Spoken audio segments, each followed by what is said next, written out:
नारायणं पद्मभवं वसिष्ठं शक्तिं च तत्पुत्रपराशरं च व्यासं शुकं गौडपदं महान्तं गोविन्दयोगीन्द्रमथास्य शिष्यम् श्रीशङ्कराचार्यमथास्य पद्मपादं जहस्तामलकं च शिष्यं तं तोडगं वार्तिककारमन्यान् अस्मद्गुरून् सन्ददमानतोऽस्मि। सदाशिवसमारम्भां शङ्कराचार्यमध्यमाम् अस्मदाचार्यपर्यन्तां वन्दे गुरुपरम्पराम्। नमो ब्रह्मादिभ्यो ब्रह्मविद्यासम्प्रदायकर्तृभ्यो वंशऋषिभ्यो नमो महद्भ्यः। यैरिमे गुरुभिः पूर्वं पदवाक्यप्रमाणतः व्याख्याताः सर्ववेदान्ताः तान्नित्यं प्रणतोऽस्म्यहम्। श्रुतिस्मृतिपुराणानामालयं करुणालयं नमामि भगवत्पादं शङ्करं लोकशङ्करम्। यस्य देवे परा भक्तिः यथा देवे तथा गुरो तस्येदे कथिता ह्यर्था प्रकाशन्ते महात्मनः।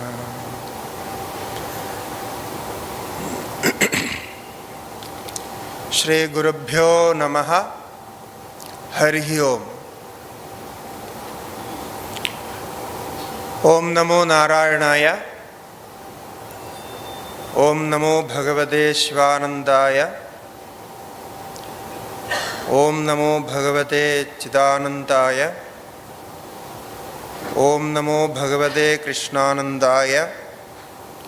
ओम नमो भगवते चैतन्यानंदाय। नारायण।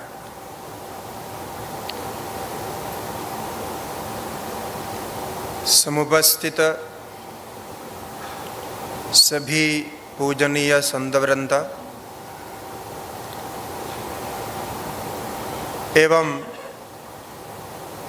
इस अमृतोत्सव में श्रोताओं के रूप में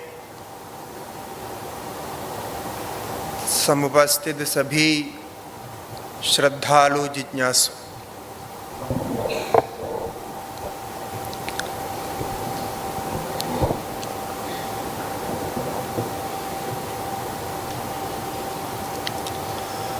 हमारे बड़ोदरा के दिव्य जीवन संघ के 75वां उद्घाटन दिन एक इस प्रकार का समारोह के रूप में मनाया जा रहा है, जिसमें ज्ञान के विचार, संतों का संगम और परम पूज्य गुरुदेव श्री शिवानंद सरस्वती जी महाराज जी के दर्शन संबंधी ज्ञान अनुभव, इस पर विचार।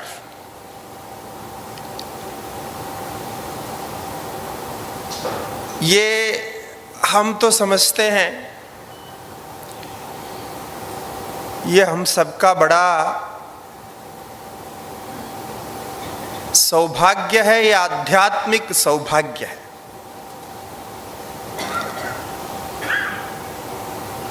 क्योंकि भग शब्द का जो अर्थ होता है, सौभाग्य में जो भग शब्द होता है, इसका अर्थ वैराग्यस्याध मोक्षस्य षण्णाम भगैदीरणा, ऐसा कहा कि बाकी सब कुछ है, ऐश्वर्य आदि सब है, उस श्लोक के प्रथम 2 पादों में कहा गया है। तृतीय पाद में कहते हैं वैराग्यस्याथ मोक्षस्य षण्णाम भगैदीरणा। जीवन में वैराग्य और आत्यंतिक ज्ञान आनंद के अनुभव में मोक्ष भी होना चाहिए। यदि ये दोनों जीवन में सिद्ध नहीं हुआ तो यूं समझिए आपका मनुष्य बनना, आपका मनुष्यत्व पर कलंक है।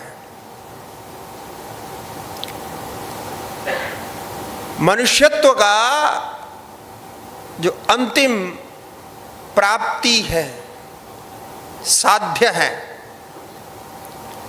ये मोक्ष है। इस पर आप संशय मत करिए कि ये वैराग्य और मोक्ष में हमें आगे क्या मिलेगा, ये संशय मत करिए। उसको प्राप्त करने से ही आपको सब कुछ मिलेगा, और वो प्राप्त नहीं हुआ तो तब तक आपको कुछ भी नहीं मिला जैसा ही लगता रहेगा, और जीवन को अधूरा ही समझेंगे। भौतिक दृष्टि से सब कुछ प्राप्त करके भी, जो भौतिक जगत में धन संपत्ति ऐसा आदि चाहिए, सब प्राप्त करके भी अंत में आप जीवन में एक अधूरापन का अनुभव करेंगे यदि आपको वैराग्य और मोक्ष नहीं मिला हो, उस पर आप कार्य नहीं किया हो।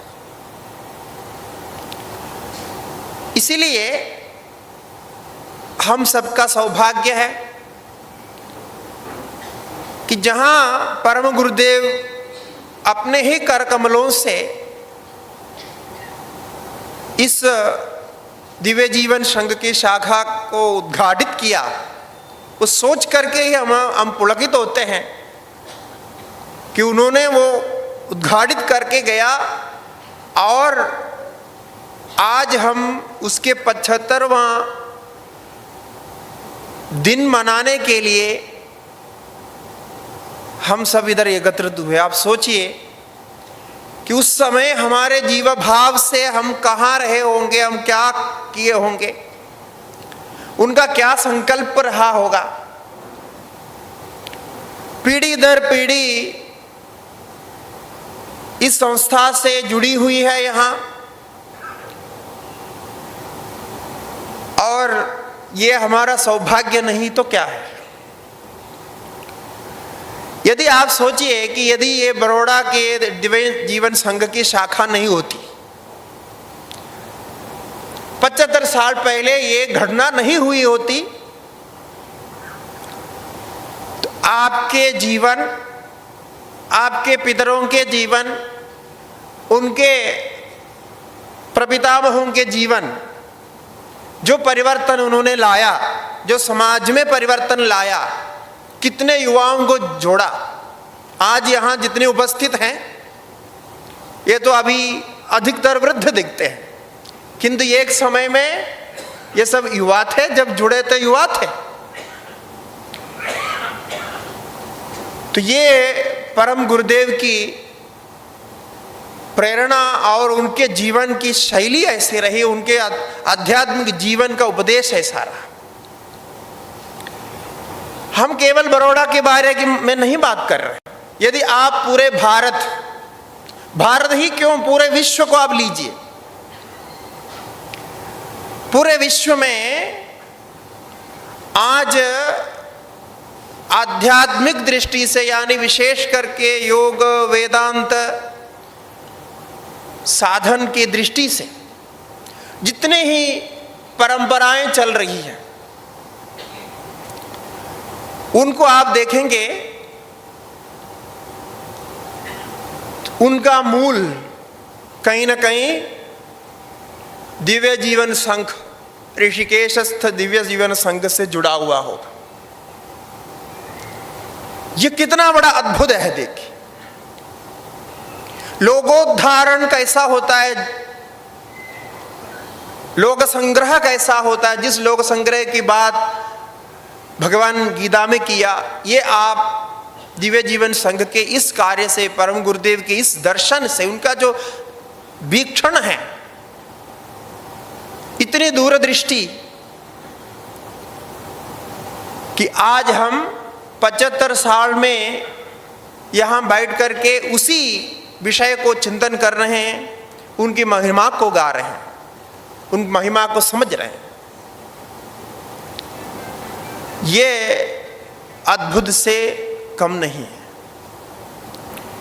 तो अब हमारा भी कर्तव्य बनता है, जब उन्होंने ये सब करके गया,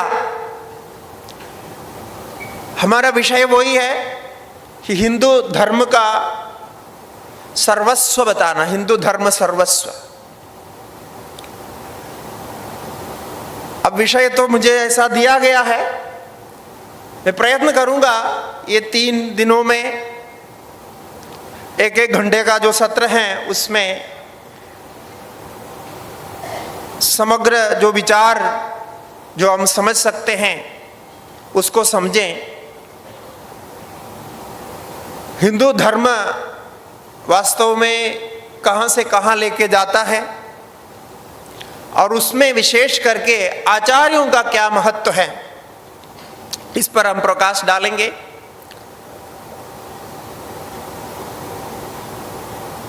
तो ये एक विशिष्ट एक स्थिति है हमारे धर्म में।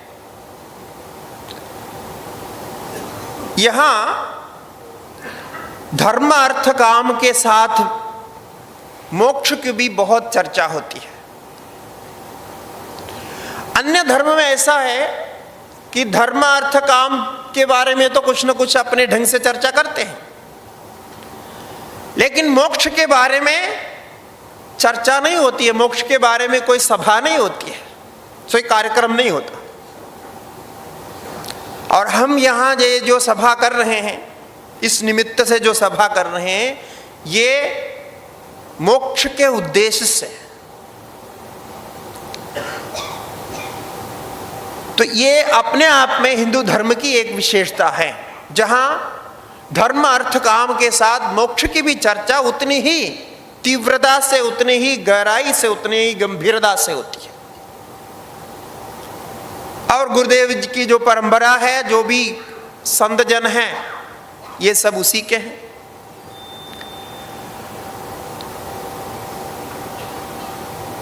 तो ये जो दर्शन है, मैं कह रहा था कि आज के समय में यदि हम पूरे विश्व को देखेंगे, वहां किस किस माध्यम से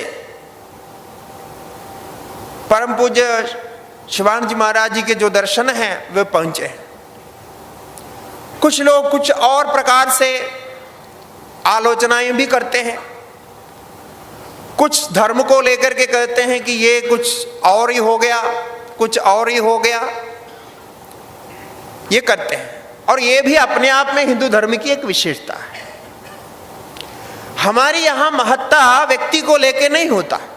जब हम परम गुरुदेव के बारे में चर्चा करते हैं, एक व्यक्ति की स्तुति नहीं है, व्यक्ति की चर्चा नहीं है। उस व्यक्ति ने क्या किया धर्म के लिए, धर्म में उस व्यक्ति का क्या महत्व है, उनके जीवन का क्या महत्व है, क्या दर्शन दिया उन्होंने, कितने लाखों लोगों को मार्गदर्शन किया, उनके जीवन को परिवर्तित कर दिया, ये अपने आप में एक महत्व रखता है। व्यक्तित्व नहीं, व्यक्ति का कार्य। ऐसा देखा तो आज की जो परंपराएं हैं, संन्यास परंपरा, वो 4 मठ को या 5 मठों को, आचार्य जी के जो मुख्य 4 मठ हैं, आमनाय मठ और एक जो है पीठ हैं विद्यापीठ रूप से, कांची कामकोटि पीठ, इस प्रकार 5 मठों की परंपरा को यदि हम अलग करके देखें, शेष सभी का संबंध ऋषिकेशस्थ कैलाशाश्रम और कैलाशाश्रम के माध्यम से पूरे विश्व में, क्योंकि कैलाशाश्रम का विश्व भर में व्यापकता या शाखाएं नहीं है, किंतु वहां से दिव्य जीवन संघ में जब आते हैं तो वो कार्य को पूरे विश्व तक पहुंचाने का श्रेय परम गुरुदेव को जाता है। इसीलिए हमें उस दृष्टि से चिंतन करना चाहिए। हम कहाँ बैठे हैं, हम सोच रहे हैं चलो हम 3 दिन का कार्यक्रम आयोजन कर दिए और हम वहाँ 3 दिन के कार्यक्रम में भाग लिए, बस हो गया, हमने गुरुदेव के प्रति समर्पण कर दिया, यही तो सोच के बैठे। यहाँ जितने बैठे अभी यही संतृप्ति करके बैठे हैं कि हम तो कार्यक्रम बढ़िया कर दिया और सब आ रहे हैं, सब लोग आए, अच्छे हो गया, बहुत अच्छी बात है। आपकी प्रशंसनीय, कितने प्रशंसा करें, ये कम है। आपने आयोजन तो जरूर किया, लेकिन इससे नहीं होगा।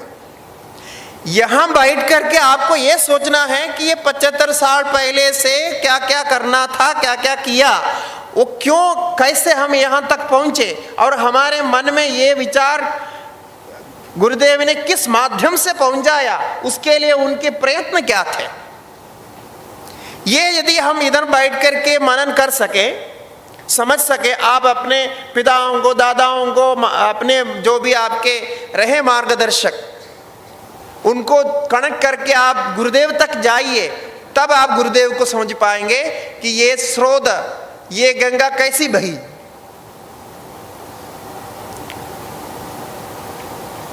यही इसकी गंभीरता है। मुझे प्रातःकाल यहां मंच पे बैठ करके यही चिंतन आ रहा था कि कितना अद्भुत कार्य है, और 75 साल कोई कम नहीं होता। एक संस्था की दृष्टि से ये 75 साल बहुत बड़ी चीज है। आजकल संस्थाओं को चलाना कितना मुश्किल होता है। एक परिवार में 4 लोग मिलते नहीं, झगड़ा हो जाते हैं। एक बिजनेस में अपने भाइयों के साथ मिलकर के चलाना मुश्किल होता है, कुछ समय में विवाद हो जाते हैं। किंतु एक संस्था में बिना झगड़ा किए, बिना विवाद किए संस्था को चलाया, कौन चलाया है? ये वो महापुरुष के ही संकल्प है। तो अब आप तो अमृतोत्सव मना रहे हैं, अब 3 दिन तक आप अमृतपान करेंगे, अमृतोत्सव के भागीदारी बनेंगे। हम सब उसी के लिए यहाँ उपस्थित हुए हैं। 75 साल के रूप में अमृतोत्सव हम मना रहे हैं, किंतु आप अमृतोत्सव में अभी क्या कार्य करेंगे? क्या ये केवल ये 3 दिन श्रवण करेंगे? ठीक है, कुछ बातें समझ में आ गई। आज प्रातःकाल में पूज्य निर्लिप्तानंद सरस्वती महाराज जी ने बहुत सुंदर याद किए, जीवन परम गुरुदेव की जीवनी याद करके आपको सुनाए, विधिवत उन्होंने पूरे सुनाया। तो ये सब याद कर रहे हैं, समझ रहे हैं, जा रहे हैं, ठीक है। फिर ऑर्गेनाइजिंग हो गया, कार्यक्रम अच्छा हो गया। कार्यक्रम अच्छा हो गया इसका मतलब क्या है? मैं किसी से पूछता हूँ ना, कार्यक्रम अच्छा हो गया तो कैसे होता है? हमारे से भी कोई पूछते हैं तो हम बोलते हैं नहीं, अच्छा है, बहुत सारे लोग भाग लिए।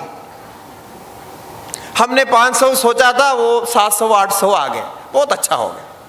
आप देखिए, आप ये कितने बार सुने होंगे ये बात।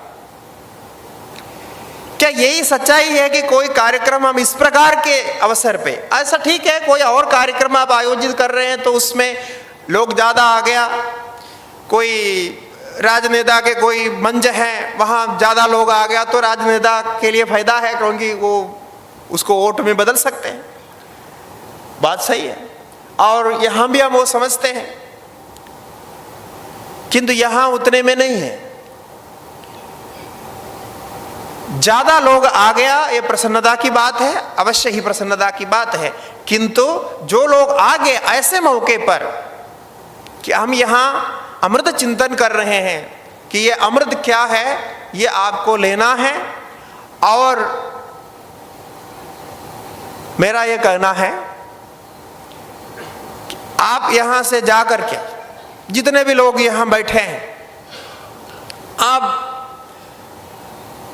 बड़ौदरा के दिव्य जीवन संघ के 75वां उद्घाटन दिवस मनाने के लिए यहाँ आए हैं, और यहाँ से 3 दिन आपको अमृत का ग्रहण होगा, अमृतोत्सव आप बना रहेंगे। बाद में आप यहाँ से जाकर के कम से कम एक व्यक्ति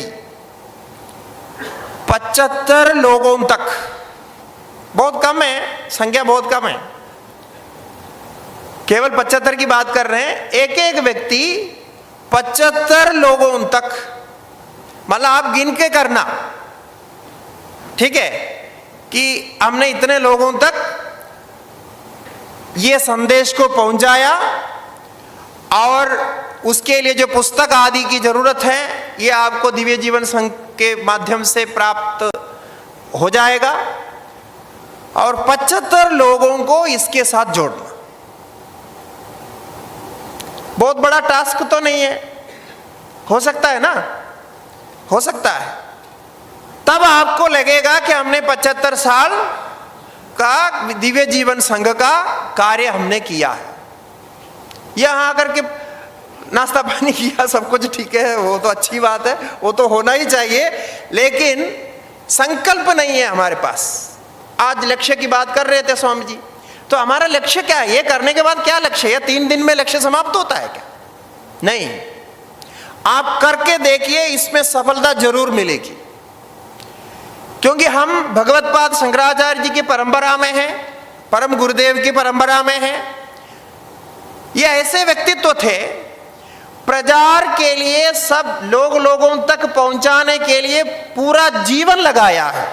भगवत्पाद शंकराचार्य जी ने अपने जीवन में कम से कम 3 बार पूरे भारतवर्ष में पदयात्राएं की, जन जन तक इस संदेश को पहुंचाने के लिए। तो इसीलिए ये आपका संकल्प होगा तो मुझे लगेगा कि आपने ये 75 साल मनाया है। इसीलिए सब लोग यहाँ संकल्प लीजिए कि हम पहले ही अपने इसमें इसको इसलिए कह रहे हैं कि आपके संकल्प के बल पर, उसी के आधार पर हम आगे का प्रवचन करेंगे, क्योंकि प्रवचन करने के लिए हमारे पास बहुत कुछ विषय है, लेकिन आपका संकल्प कितना है उतना होगा। तो अब जो है, जितने भी यहाँ उपस्थित हैं, जो लोग, जो अभी मैंने कहा कि वो संकल्प लेंगे कि हम अपने माध्यम से, अपने व्यक्तिगत माध्यम से, परिवार से नहीं, परिवार अलग होता है, अब एक व्यक्ति 75 लोगों तक इस संदेश को पहुंचाएंगे, ये आध्यात्मिक संदेश को पहुंचाएंगे।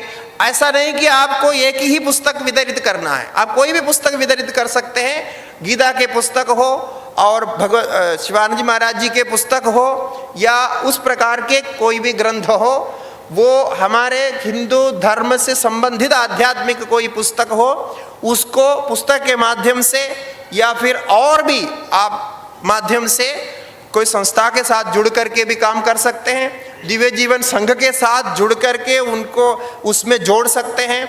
इस प्रकार से आप 75 व्यक्ति को जोड़ेंगे, उसका हिसाब देंगे जब आगे कोई मौका होगा। ऐसा नहीं कह रहे कि 100 साल मनाते समय हम पूछेंगे, 100 साल मनाना तो अभी दूर है, तब तक हमारा भारत भी विकसित हो जाएगा, इससे आशा करते हैं, लेकिन उसके पहले ही आपको ये स्थापित करना होगा। तो अब परम पूज्य शिवानंद जी महाराज जी को स्मरण करते हुए,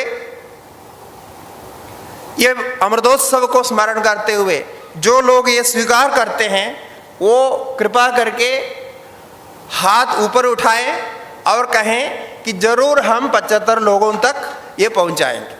ठीक है, तो हाथ ऊपर उठाइए, डरना नहीं, जिसको जिसको कर सकते हैं वो उठाइए। ये एक संकल्प होता है, बहुत कम लोगों ने उठाया है और बाकी ये सोचते हैं हम तो 75 से ज़्यादा करेंगे। तो ठीक है, अब ज़्यादा तो करिए।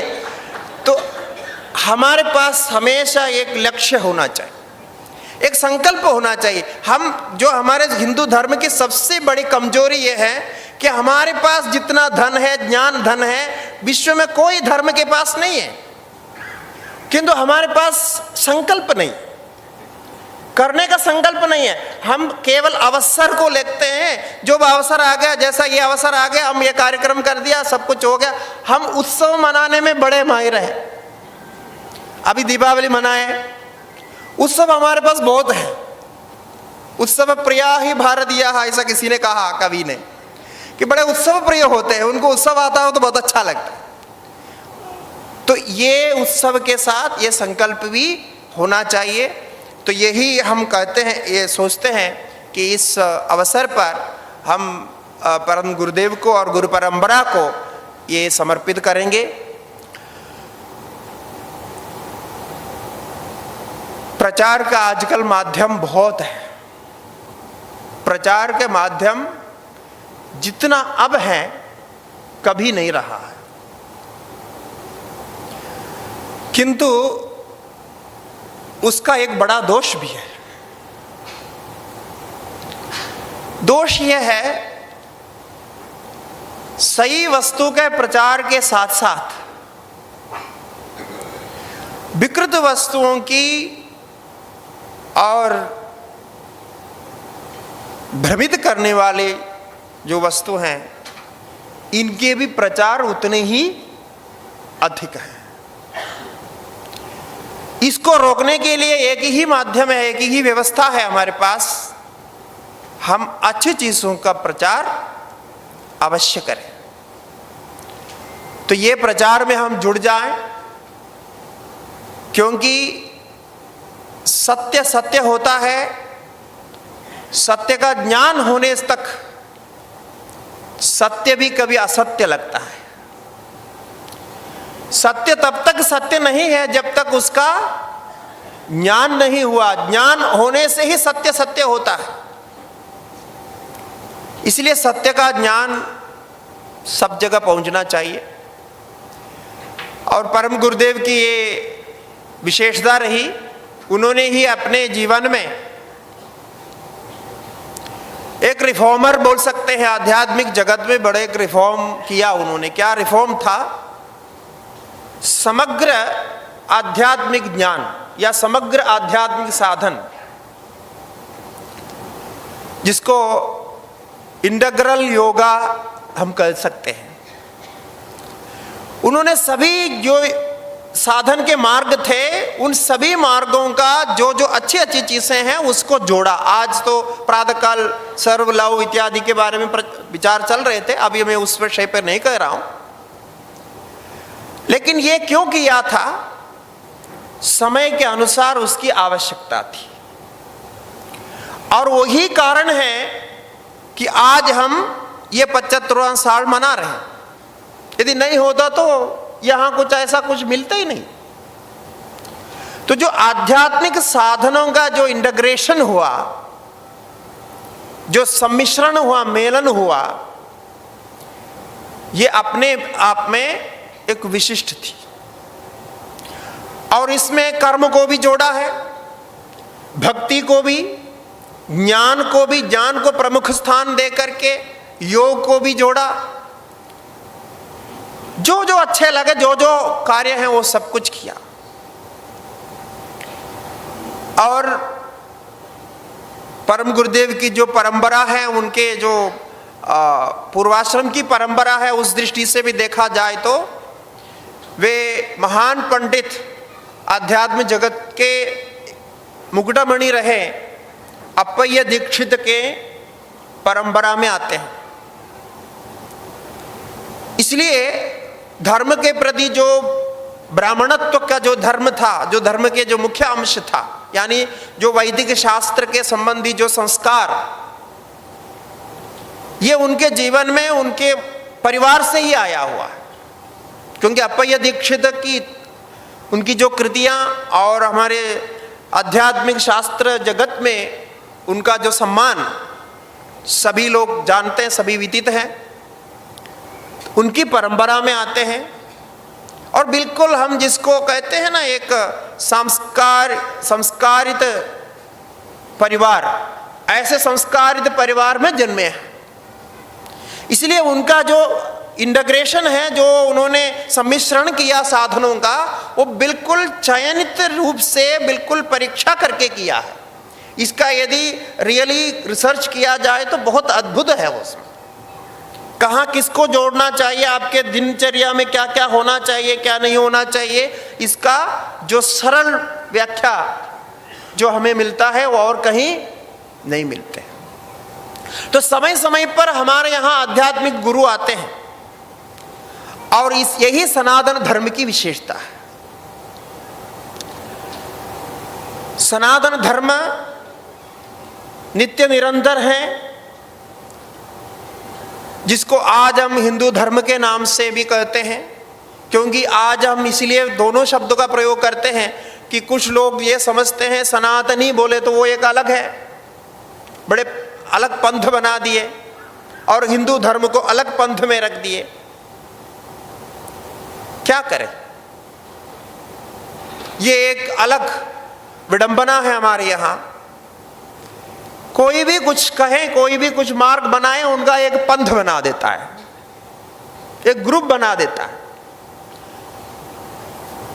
जैसे राजनेता, कोई भी राजनेता कोई भी वक्तव्य देता है, वो अपने पार्टी पक्ष के वक्तव्य देता है। समग्र देश का कोई दृष्टिकोण उनका नहीं रहता है। वो ये सोचते हैं हमारे आज के समय में हमारी पार्टी इस विषय पे क्या सोचती है। मैंने कई बार पूछा, कई लोगों को, हम जो जिनसे थोड़ा बहुत परिचय उनको पूछता हूं कि आप लोग कैसे ये बोल पाते हैं, जबकि आपको सत्य मालूम है। जब सत्य मालूम है तो भी ऐसा कैसे बोल पाते हैं। वो बोलते हैं वो ऐसा नहीं होता, सत्य मालूम होता है, हमारा व्यक्तिगत होता है, लेकिन जब हम वक्तव्य देते हैं पार्टी क्या बोलना चाहती है वो बोलना पड़ता है। ये सच्चाई है। आप किसी भी राजनेता से पूछे वो ऐसे ही बोलेंगे। हमारा व्यक्तिगत इसका कोई मतलब नहीं होता है। जो निश्चय होता है वो पार्टी का होता है। वो देश के खिलाफ जाए या देश के साथ जाए, ये इससे हमें लेना देना नहीं। ये स्थिति हो गई। इसीलिए वही चीज जाने अनजाने हमारे आध्यात्मिक जगत में भी आ गया। आध्यात्मिक जगत में भी आज के समय में ये जो ग्रुपिज्म, ग्रुप बना ना, पंथ, ये बहुत खतरनाक है। और बाकी जो बाहर रहते हैं, जो विधर्मी हैं, वो ये सोचते हैं यहां जितने ज्यादा से ज्यादा पंथ बने तो बहुत अच्छी बात है। इसलिए आश्चर्य है कि सनातन धर्म को भी सनातनी बल्कि अलग कर दिया। अब सनातनी एक हो गए और जो बेसनातनी दूसरे हो गए, और फिर क्या क्या बना दिया उन्होंने उसके अंतर्गत। तो क्या व्याख्याएं हो रही, क्या क्या चल रहा है, हमें इससे सावधान रहना चाहिए। ये एक ऐसा धर्म है, एक ऐसा समुद्र है, ऐसा एक विशाल अंबर है जिसमें ये प्रपंच के सारे विचार, सारे आध्यात्मिक तर्क वितर्क सम्मिलित हो सकते हैं। और ये सबके मूल हैं, सबकी माता है। आप बौद्ध धर्म देखिए, जैन धर्म देखिए, कोई भी धर्म देखिए, सनातन धर्म से लिए बिना उनका अस्तित्व नहीं। बौद्ध धर्म में देवी देवताओं का कोई स्थान नहीं था। भगवान के अलग अलग अवतार हुए, अलग अलग कार्य किए, तो बुद्ध देव ने जो कुछ भी उपदेश दिया उसमें देवताओं का पूजन, मंदिर पूजन इत्यादि का कोई स्थान नहीं था उनका मूल उपदेश में। किंतु बाद में सब कुछ अपनाया गया। यहां तक बुद्ध को भी 4 भुजा वाले, 8 भुजा वाले विष्णु भगवान बना दिए, शिव बना दिए, नाग देवता बना दिए। आप देख करके आश्चर्य होंगे। पुराना मतलब हजारों साल पुराना मंदिरों में ये सब मिलता है। यानी वो हिंदू धर्म से प्रभावित हुए बिना नहीं रह सके।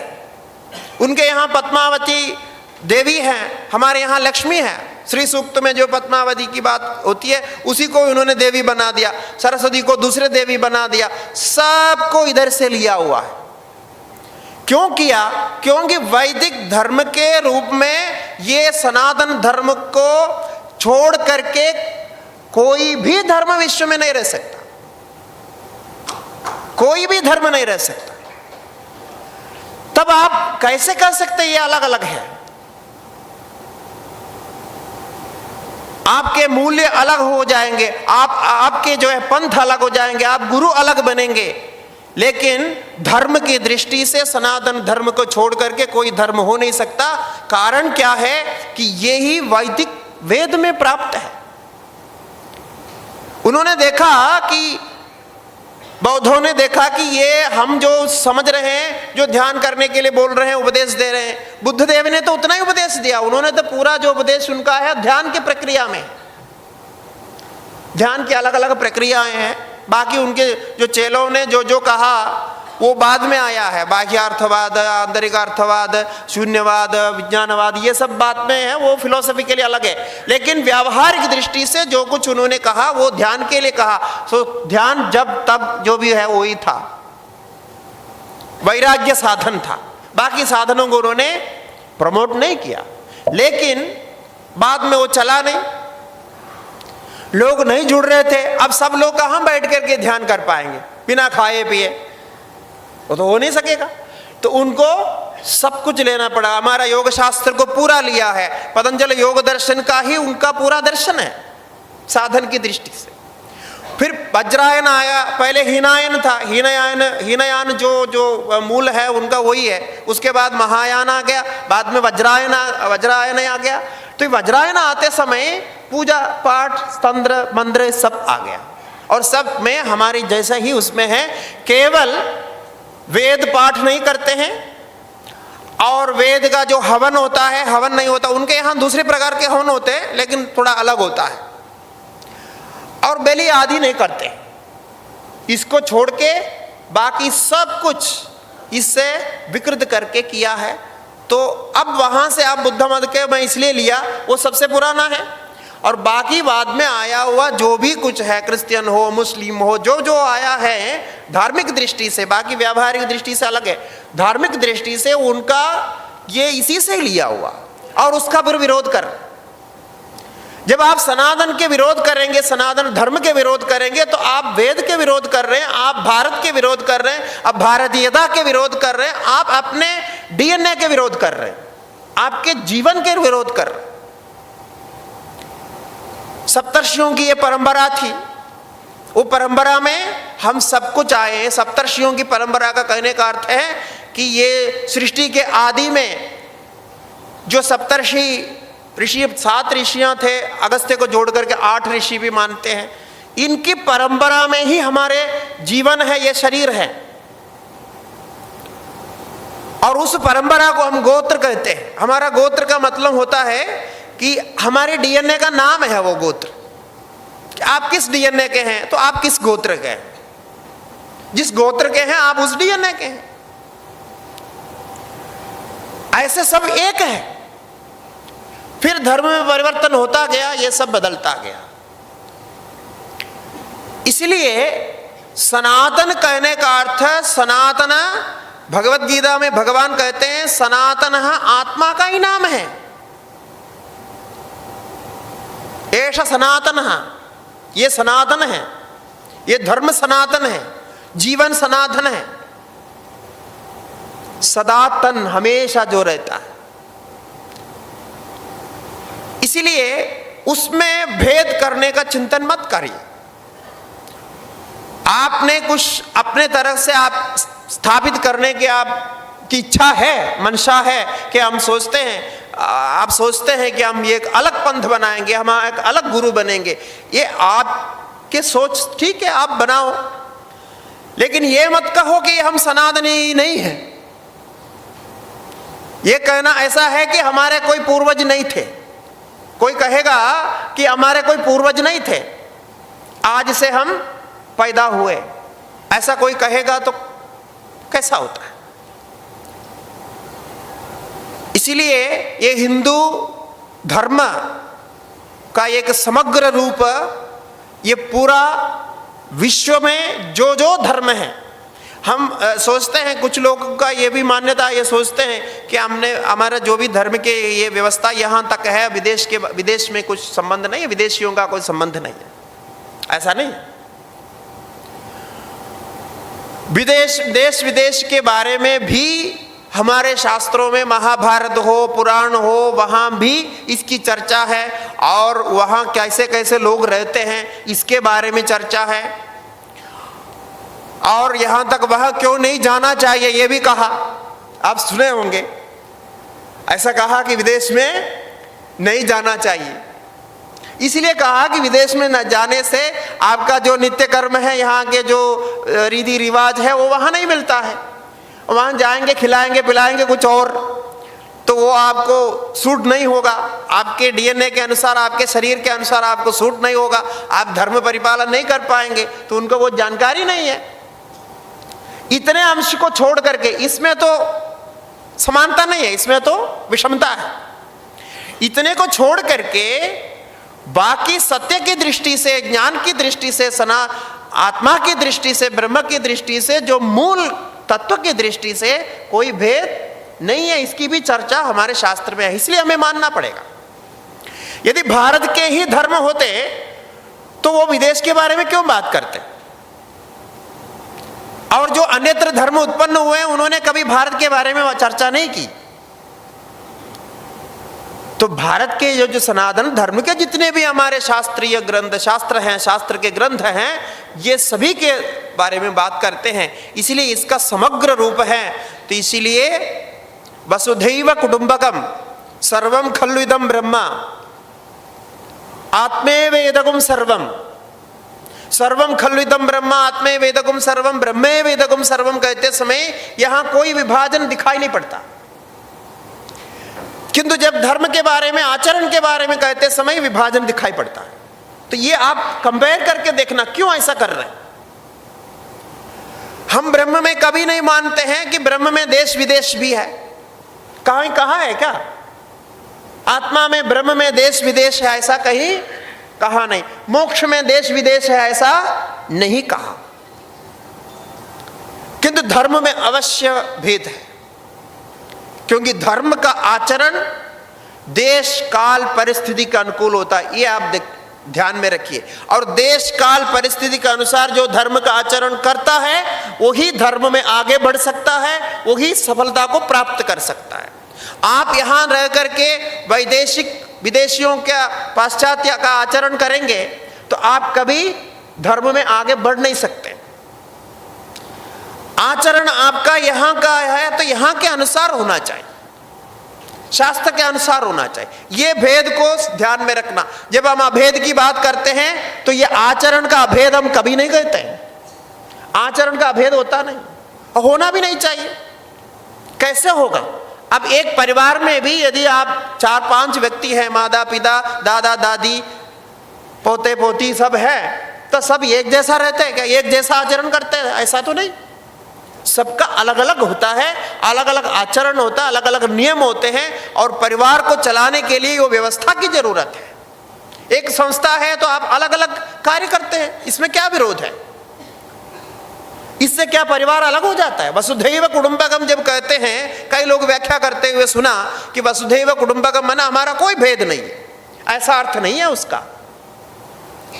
उसका ये अर्थ है कि हम सब भेद आचरण की व्यवस्था को मानते हुए अपने आंतरिक भाव में, आत्मा की दृष्टि से, अपने जो मनुष्यत्व की दृष्टि से हम एक मानते हैं, वहां भेद नहीं मानते। एक ही आकाश, एक ही वायु, एक ही भूमि, एक ही तत्व के अंतर्गत।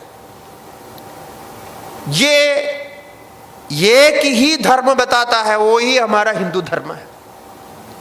हिंदू धर्म का सर्वस्व यह है कि वो अद्वैतवाद को, एकात्मवाद को, एक आत्मा ही सत्य है, इस तत्व को बलपूर्वक कहता है। और कोई धर्म विश्व में आज तक नहीं आया। और वो अपने तरफ से करेंगे, हमारे लिए तो एक है लेकिन दूसरे के लिए अलग है, वो हमारा नहीं। हमारे लिए तो ब्रह्मेव इदगुम सर्वम, आत्मेव इदगुम सर्वम, अहमेव इदगुम सर्वम, ये जब कहते समय वहां भेद की चर्चा नहीं होती है, भेद का निराकरण होता है। अदृश्यम अग्राह्यम अलक्षणम अचिंत्यम इत्यादि से सभी दर्शनादि व्यवहारों का सारे का निराकरण होता है, एक तत्व में वही है। तो ये समग्रता है, संपूर्णता है। इससे अलावा आपको और जो कुछ आपको सुनाई दे रहा है, अभी जैसा हमने कहा पंथों की बात इत्यादि इत्यादि, ये सब जो है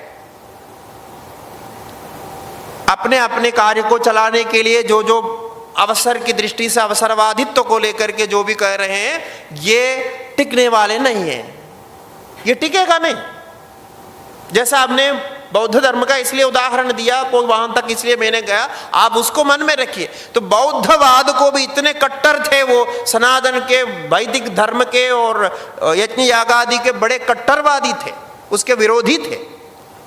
उनको भी बाद में सनातन धर्म के ही आचरणों को उनको लेना पड़ा, उसी से ही संबंधित लेकर के अपने विकृत करके अलग करके दिखाए, वो अपने पंथ को रखने के लिए अलग कर दिया, उनको भी लेना पड़ा। तो बाकी लोगों की कथा ही क्या है, उसके बिना संभव ही नहीं है। क्यों असंभव नहीं है? उसका कारण है कि हिंदू धर्म के सर्वस्व ये समग्रता है, ये इंटीग्रेशन है, the great integration of Sanatan धर्म, इसको हम कह सकते हैं।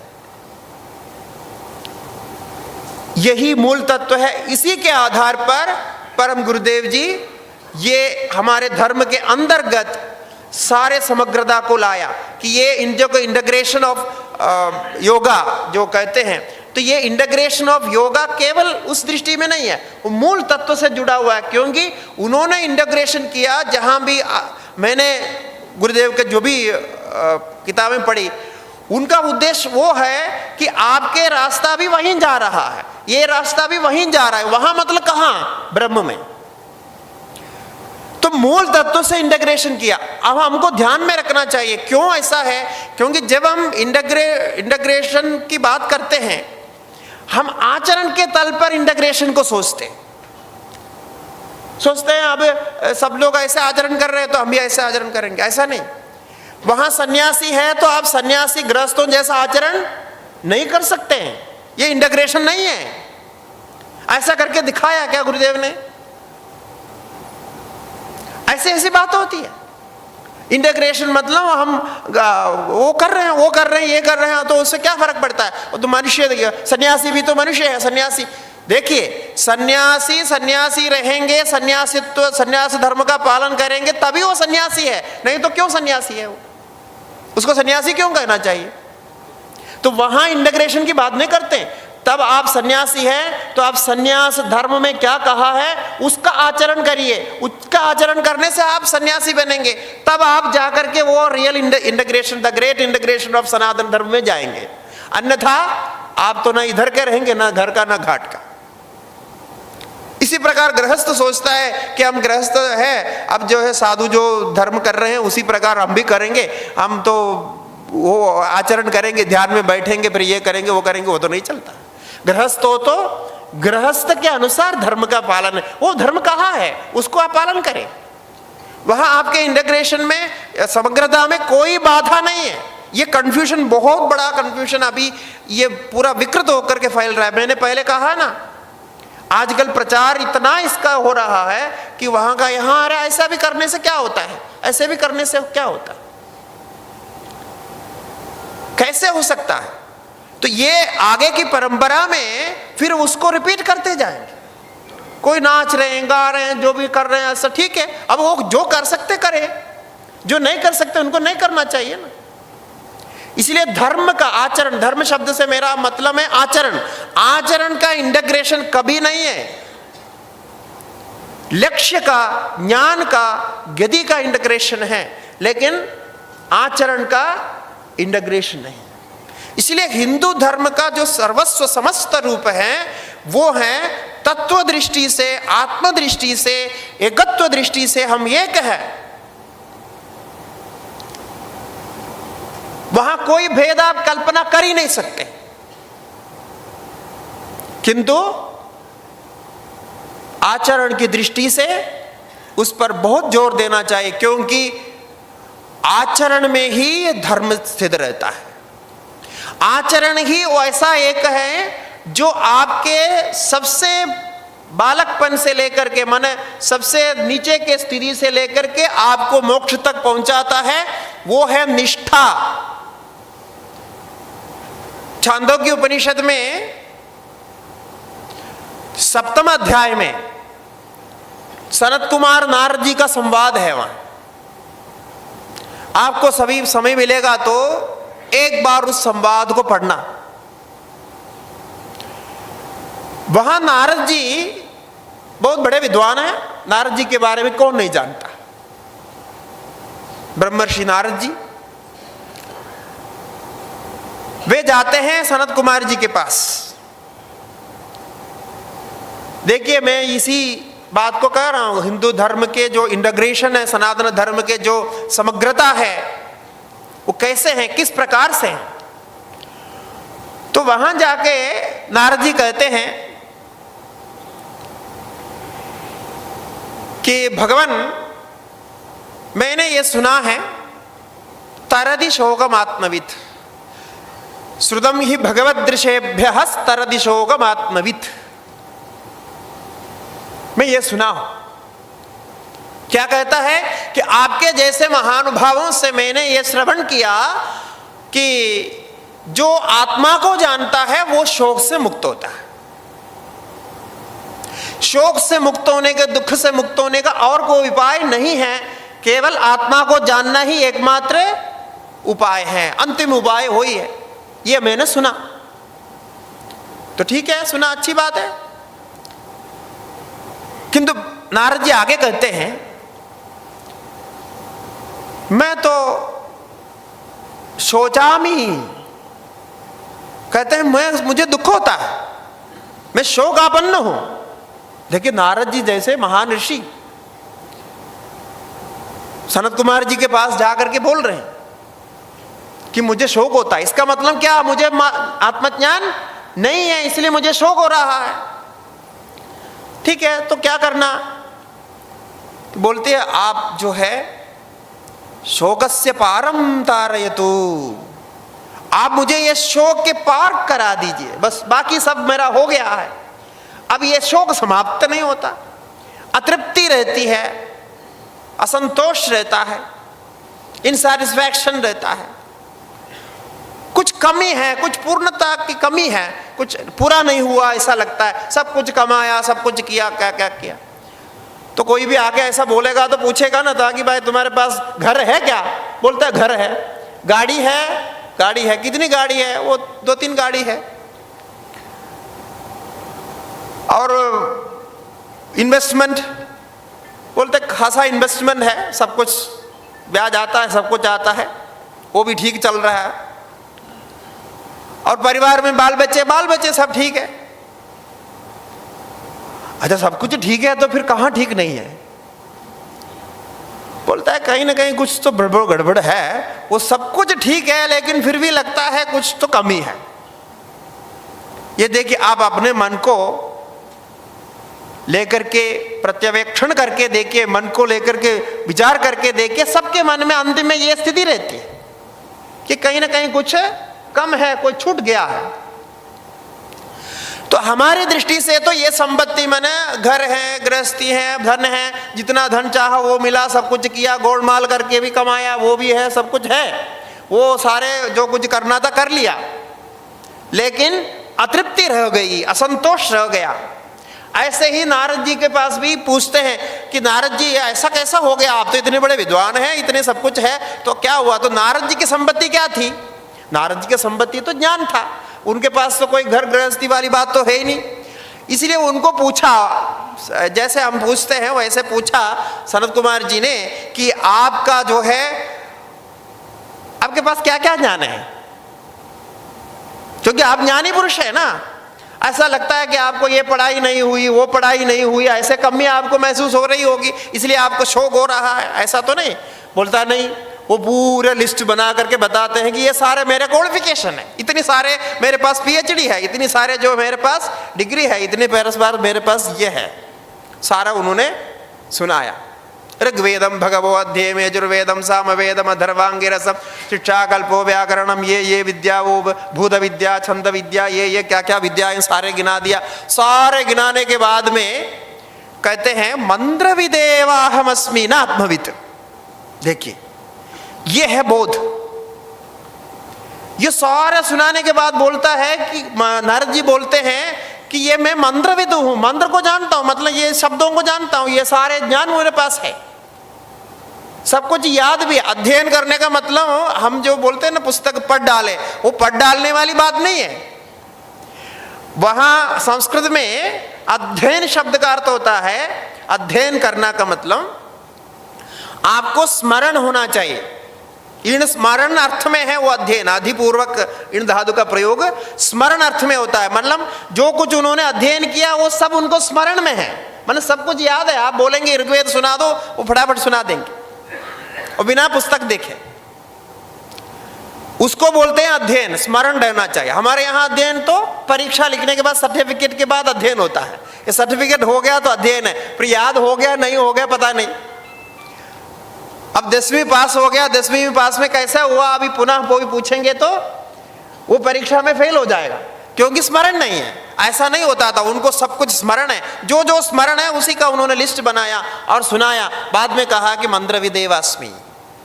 अब आप समस्या को समझिए, आपके पास सब संपत्ति है, सब सुविधा है, आप जो जो इस भौतिक जगत से चाह रहे थे वो सब कुछ आपको प्राप्त हो गया। प्राप्त होने के बाद भी एक क्वेश्चन मार्क रह गया कि ये कमी है, ये दोष है। तो वो कमी में क्या प्रॉब्लम होता है, फिर आप दूसरे के दोष निकालने लगते। अरे ये मुझे अच्छा नहीं लग रहा है, उसका मेरा कारण होगा मेरी पत्नी होगी। अब पत्नी सोचती है पति ठीक नहीं है, अभी इतने साल तक साथ में रहे लेकिन इसमें कुछ कमी है, इसलिए मुझे अच्छे नहीं लग रहा है। ऐसा दोनों सोचने लगते हैं। फिर जो बच्चे सोचने लगते हैं कि ये माता पिता की वजह से हमको ऐसा हो रहा है, और माता पिता सोचने लगते हैं ये बच्चों की वजह से हमें ये हो रहा है। नहीं तो जो बिजनेस करते हैं वो सोचते हैं ये पार्टनर लोग हमारे ठीक नहीं है, इसलिए हमारा ठीक नहीं चल रहा है। तो ये कारण बाहर के ओर ले जाते हैं, कभी हम अंदर नहीं देखते हैं कि ये कहीं ना कहीं यहाँ से तो नहीं हो रहा है प्रॉब्लम। ये जब आप सोचने लगते हैं कि ये प्रॉब्लम बाहर नहीं है, ये जो अपूर्णता है या संतोष है, ये शोक है, ये अंदर से है, ये बाहर से नहीं है, बाहर से नहीं आया, ये अंदर से है। तब आप अध्यात्म का ज्ञान प्राप्त करना शुरू करते, तभी अध्यात्म होते, तब तक नहीं। ऐसे ही नारद जी ने सारा सुनाया, फिर उनको ये लगा कि ये इतने सब कुछ होने के बाद भी मैं सोचामी। तब सनत कुमार जी क्या उत्तर देते हैं, देखो आपने इतनी सब पढ़ाई कुछ किया, सब कुछ किया, ठीक है। कहते हैं ये नामैव केवलम नामैव एतत्, जो कुछ आपने ये पढ़ाई की बात कही ना, इतने ऋग्वेदम भगवो अध्ययम यजुर्वेदम सामवेदम अथर्वांगिरः कल्प इत्यादि का जो सारा आपने जो लिस्ट बनाया, ये केवल नाम मात्र है, शब्द मात्र है। नाम मतलब शब्द, ये शब्द है, शब्द से बढ़कर कुछ हुआ नहीं आपको। यदि ऐसा होता तो आपको शोक नहीं होते। तो नारद जी तुरंत स्वीकार करते हैं, क्योंकि गुरु भाव से गया है, शिष्य हैं, स्वीकार किया। बोलते हैं ठीक है, नाम विदेव आदमी। अब आप बोलिए इससे बढ़कर आगे कुछ है, इसका मतलब ये नाम तो कम है, अब इससे आगे बढ़ना पड़ेगा। तब वहां साधन की एक परंपरा शुरू होती है। नाम से लेकर के तो कहते हैं अभी जो कुछ अध्ययन किया ये नाम है, शब्द है, तो ऐसा करो नारद जी, अभी से लेकर के ये जो शब्द ब्रह्म आपके पास है ना, शब्द जाल, इसको ब्रह्म मान के उपासना करो।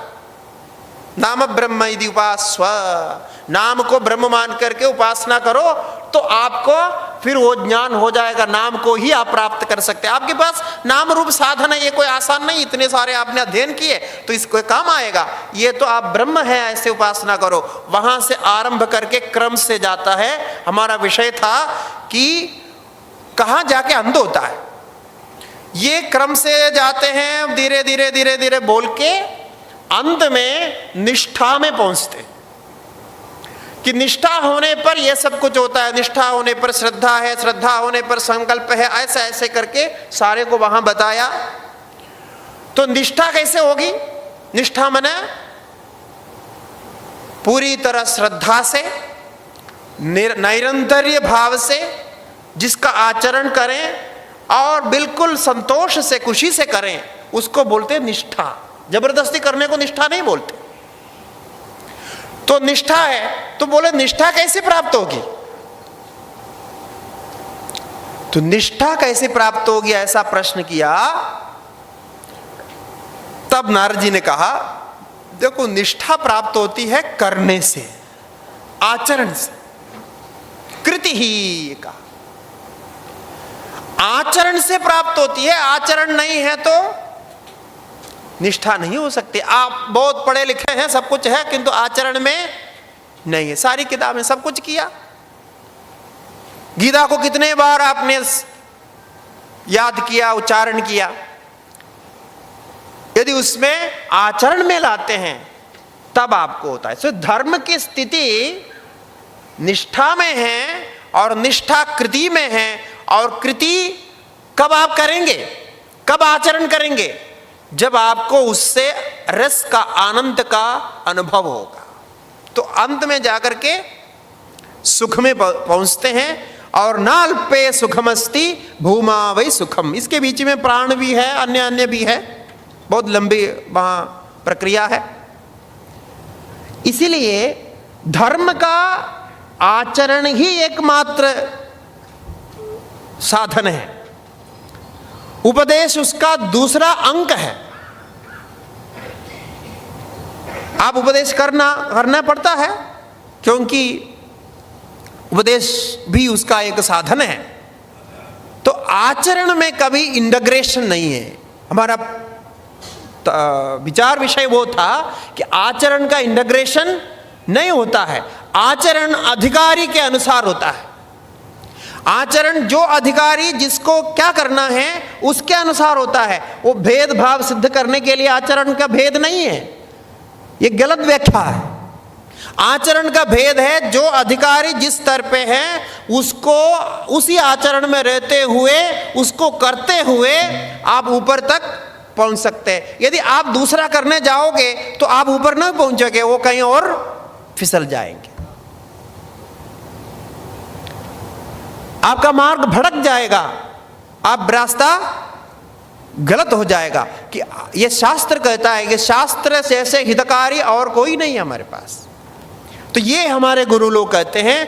तो ये जो पॉइंट है, ये वक्तव्य है, ये जो इंटीग्रेशन है, इसको बहुत महत्व दे करके परम गुरुदेव ने प्रचार किया। और उनकी जो है 300 से ज़्यादा जितने भी ग्रंथ हैं, अनेक भाषा में उसका विस्तार हुआ। जैसा हमने कहा कि अनेक भाषा में उसके विचार हुए, यहाँ तक विदेशों में भी बहुत प्रचार में रहे। और अब आप सोचिए कि 1937 में दिव्य जीवन संघ की स्थापना हुई, तो अभी हम 100 साल मनाएंगे कुछ समय के बाद। तो इतने साल में ये इसका जो मैक्सिमम, मतलब अधिक से अधिक कितना प्रचार हो सकता है, वो हुआ है। वो हुआ ऐसा है कि हमें दिखाई नहीं पड़ेगा, क्योंकि डायरेक्ट नहीं है, इनडायरेक्ट है। जैसा बोला ना, गुरु परंपरा की महत्ता यह है कि वो गुरु के शिष्य, शिष्य के शिष्य, शिष्य के शिष्य, ऐसे प्रचार में गए।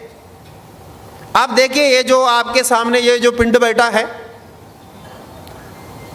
तो मैं बिल्कुल कह सकता हूं, यदि परम गुरुदेव की ये मार्गदर्शन नहीं होता तो ये पिंड ऐसा आके आपके सामने नहीं बैठते। क्यों? क्योंकि हमें भी डायरेक्ट नहीं, डायरेक्ट हम तो उनको देखे नहीं, लेकिन हमें जो इनडायरेक्ट संबंध उनका गुरु शिष्य परंपरा से जो संबंध हमको मिला, तभी तो हम ये बने। तो इसीलिए हम उनके गोत्र के हैं, उनके परंपरा के हैं। और उसमें हमने कितनी प्रगति की, कितने हम उसके गहराई तक गए, यह प्रश्न हमें अपने आप पूछना चाहिए। इसीलिए हर एक व्यक्ति, हर एक मतलब आध्यात्मिक में इस समय के हम देखते हैं तो ये परंपरा, अभी जैसे उनके शिष्य डिसेबल, डायरेक्ट डिसेबल होगा, सबकी फोटो तो नहीं है। सबके फोटो क्या है कि डायरेक्ट डिसेबल होगा, पूरा नाम लिस्ट भी नहीं है लगता है। हमने एक बार दिव्य जीवन संगम में पूछा था, कुछ साल पहले कुछ कार्यक्रम के संबंध में हमने पूछा क्या गुरुदेव के डायरेक्ट डिसेबल्स का सारा एक लिस्ट दीजिए। वो पूर्णतः नहीं है उनके पास, और है संन्यास दिया हुआ उनका एक रजिस्टर है वहां, लेकिन वो उसमें भी पूरा नहीं है। कहां कहां से कितने कितने साल पहले कहां किसको किसको दिए, कहां कहां से संन्यास हुआ। तो इनकी परंपरा चलती रही, और कभी भी गुरुदेव ने ये नहीं सोचा कि सब हमारे साथ रहें, सब हमारे नाम से ही करें, सब हम जैसा सोचते हैं ना हमारा पंथ रहे। ये पंथवाद कभी नहीं रखा। ये है दिव्य जीवन संघ की विशेषता। यदि वो महापुरुष सोचते तो जरूर एक अलग पंथ बना सकते थे। मैंने कहा ना, वो उनके जो कुल परंपरा है, अप्पय्य दीक्षित की कुल परंपरा, ऐसे श्रेष्ठ ब्राह्मण कुल में जन्म लिए हुए व्यक्ति हैं, उनकी वो परंपरा वो सुदृढ़ थी, तो ये एक अलग पंथ जरूर बना सकते थे, किंतु कभी पंथ नहीं बनाया। वो पंथवादी नहीं थे, ये समग्रवादी थे। इसीलिए ये प्रचार में चला गया, सबके अंदर चला गया, देश विदेश में चला गया। आप आइडेंटिफाई नहीं कर सकते हैं कि उनके शिष्य कितने हैं और उनके शिष्य के शिष्य कितने हैं, और लोग आश्चर्य में पड़ जाएंगे, अरे गुरु ने शिष्य को बनाया लेकिन गुरु के पास ये लिस्ट नहीं है कितने शिष्य हैं। ये है वास्तविक ज्ञान की परंपरा। आपको ज्ञान दिया, आपके दिल में वो प्रकाशित कर दिया, आप उसका प्रचार करिए, आप उसका विस्तार करिए। बस यही है, यही समग्र दृष्टि की विचार है। आज हमारे प्रसंग का समय पूर्ण हो गया, यही समाप्त करते हैं, और आगे 2 दिन हम विषय पर कुछ और प्रकाश डालेंगे।